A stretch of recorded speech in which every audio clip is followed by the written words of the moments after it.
welcome to episode number 20 of Over Theologizing. I'm Joe, and I'm Joe. No, where'd Tyler go?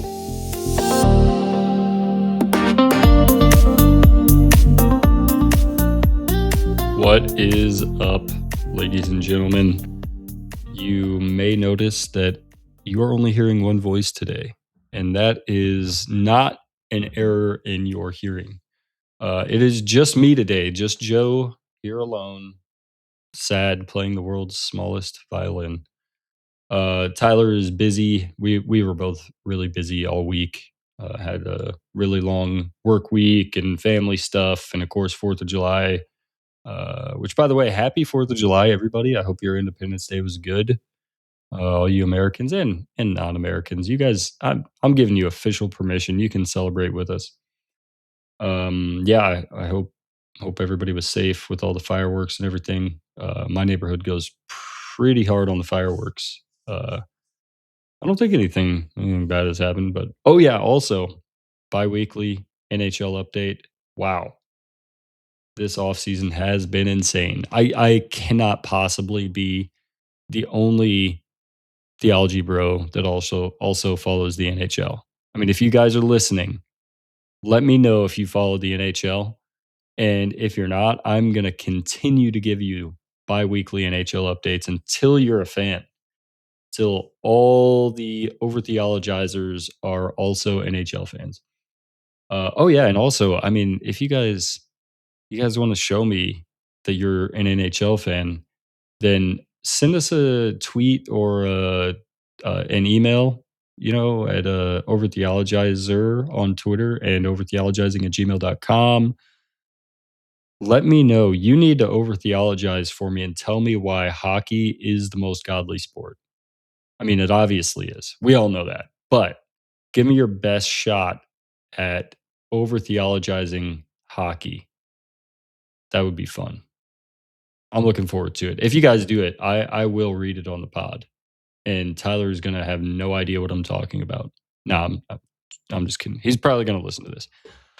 So anyway, yeah, today we're gonna have a short. We're gonna read half of a sermon from Charles Spurgeon. I have Baker's Spurgeon set here. I believe this is volume 2, and this is sermon 7. If you guys have the set and want to read along, um, yeah, I've been reading Ezekiel in my personal time, and this sermon is on a passage in Ezekiel, so I figured I would read it on the cast. And part two, I'm not really in agreement with everything he says in part two, so we're just gonna read the first part. I think it's interesting. Um, That's okay. Not everybody has to be 100% right like me. But yeah, I don't know. I do love Spurgeon. Every once in a while, occasionally there will be some, yeah, just like anybody else. There's going to be some kind of weird stuff. I think part 2 he talks about guardian angels and such, and I am not one that is big on the guardian angels. But yeah, I don't know if you're curious about it. You can look it up online, read it.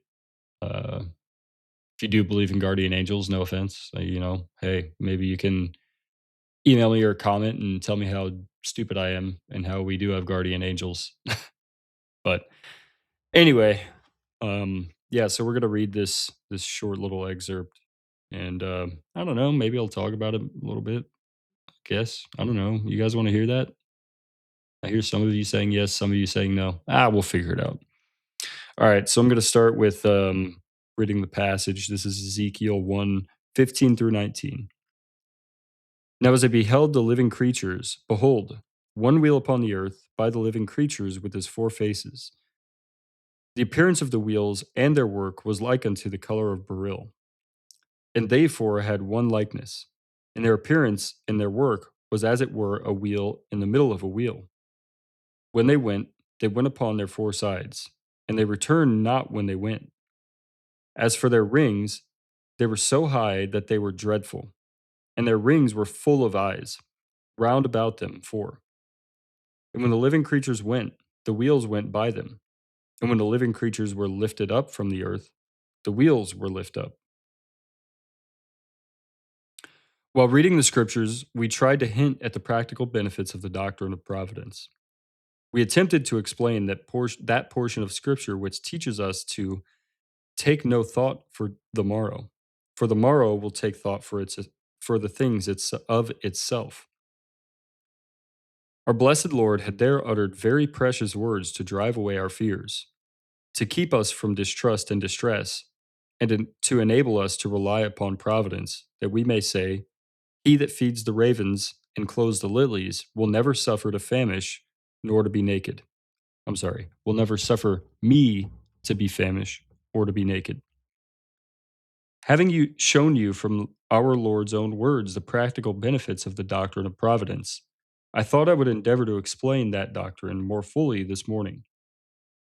I'm constantly talking about providence in my preaching, and I thought it quite as well to devote a whole sermon to explain what I believe are God's great wonder working processes, which we call providence. In looking for a text, I found this. These wheels signify divine providence, and I trust, while explaining them, I may be so assisted by God's Spirit that I may say many things to you concerning God's government, which may rejoice any who are desponding, and lift up the souls of many who are distressed.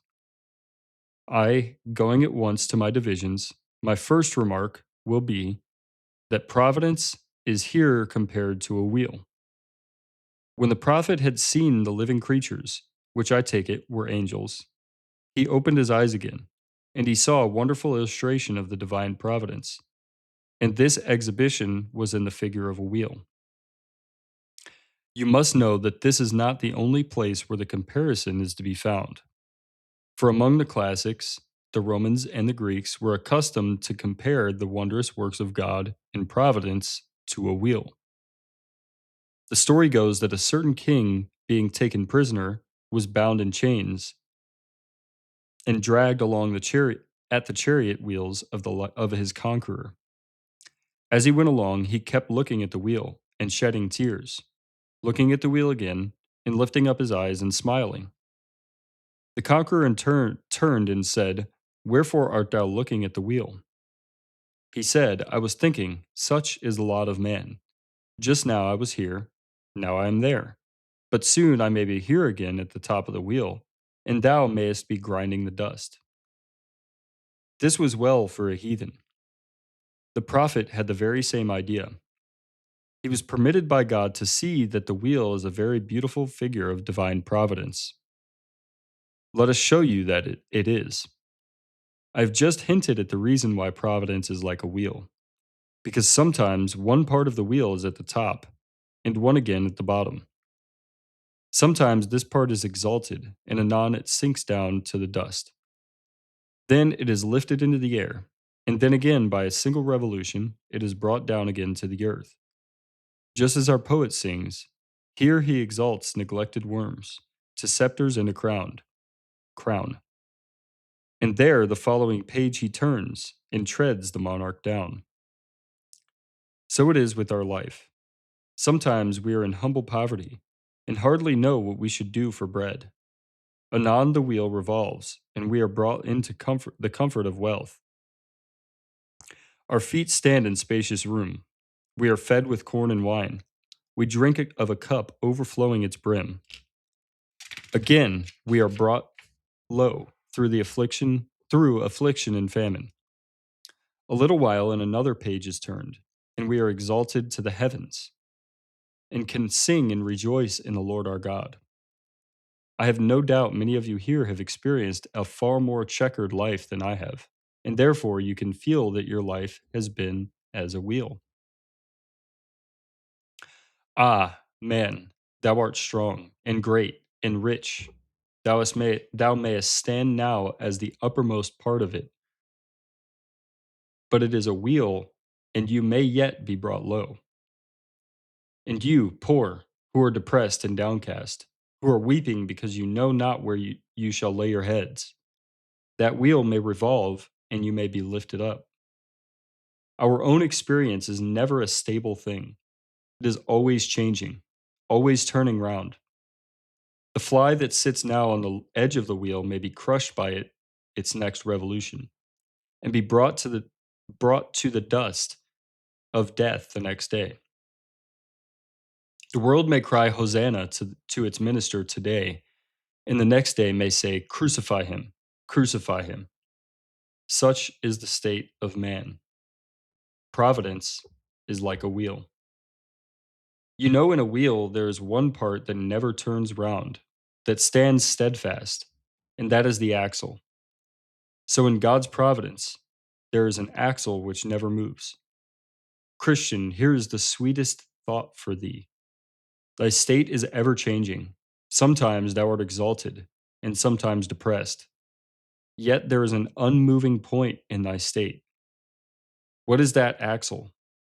What is the pivot upon which all the machinery revolves? It is the axle of God's everlasting love towards his covenant people.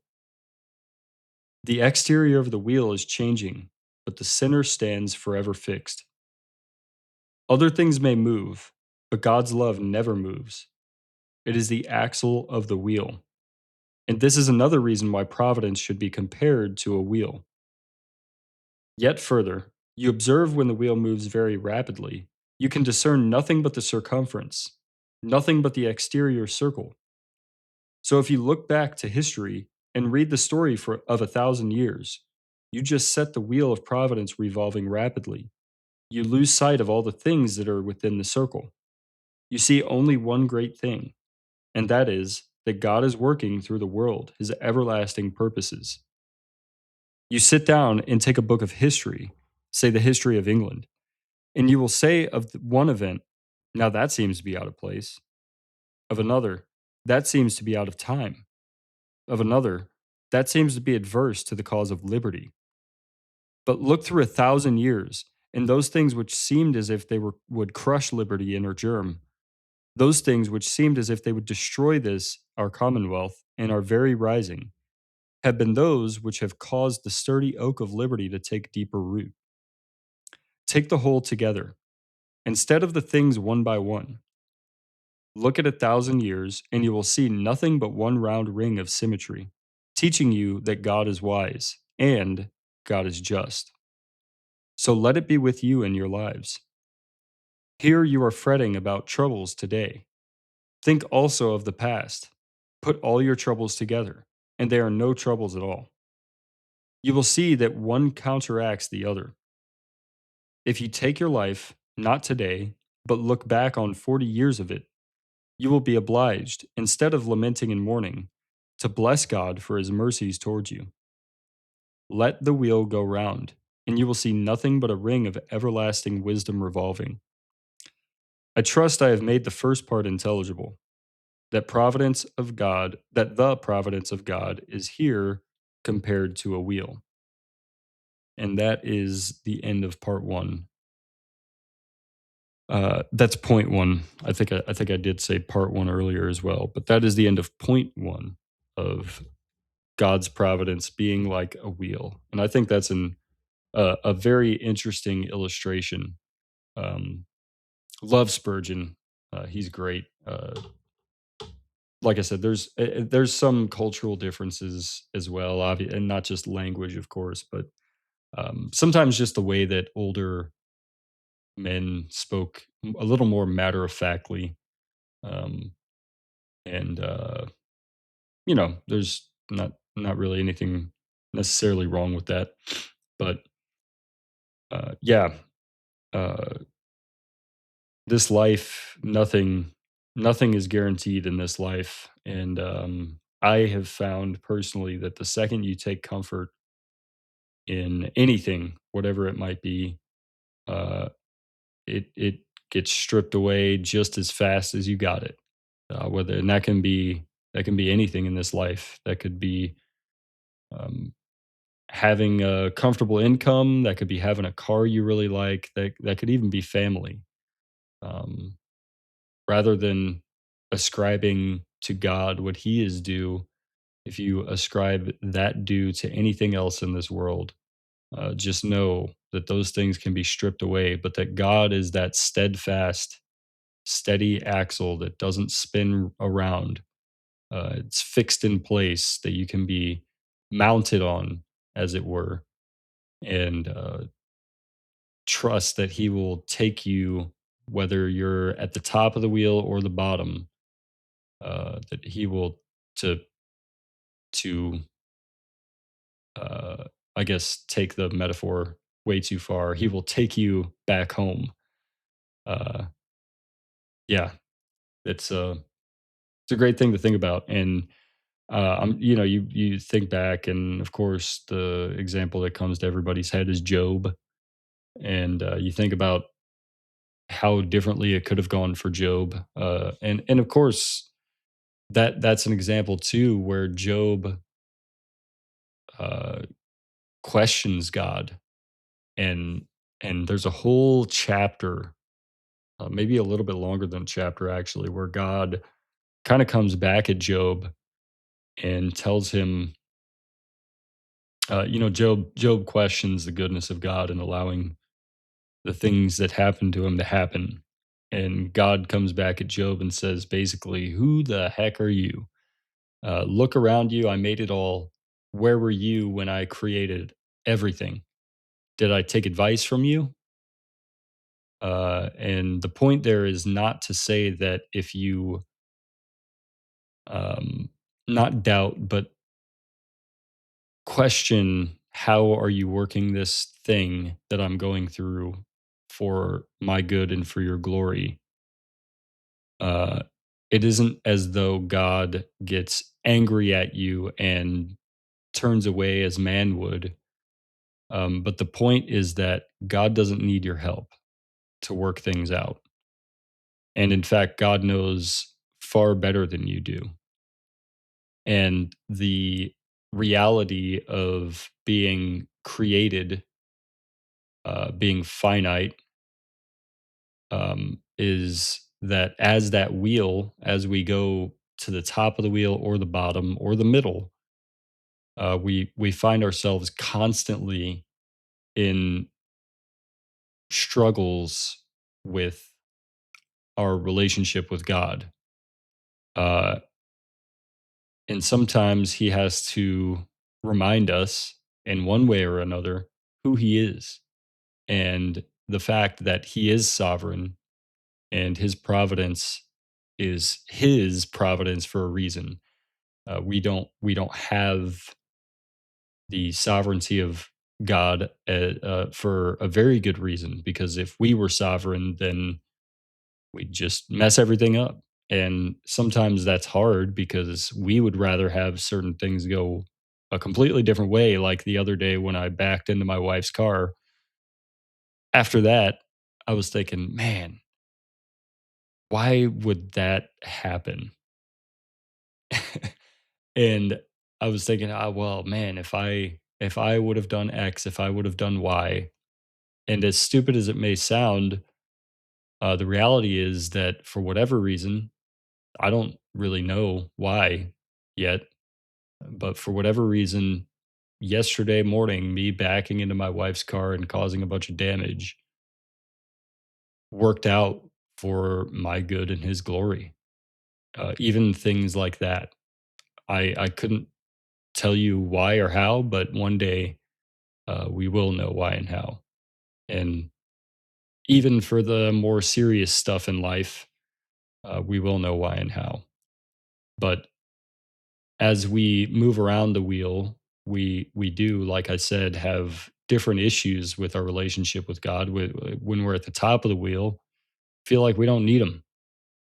We feel like we got everything we need already, and we forget that we got it from Him. Uh, in the middle of the wheel, maybe we're just comfortable, or maybe we're chasing the top of the wheel, and we forget to put our eyes on where they should be.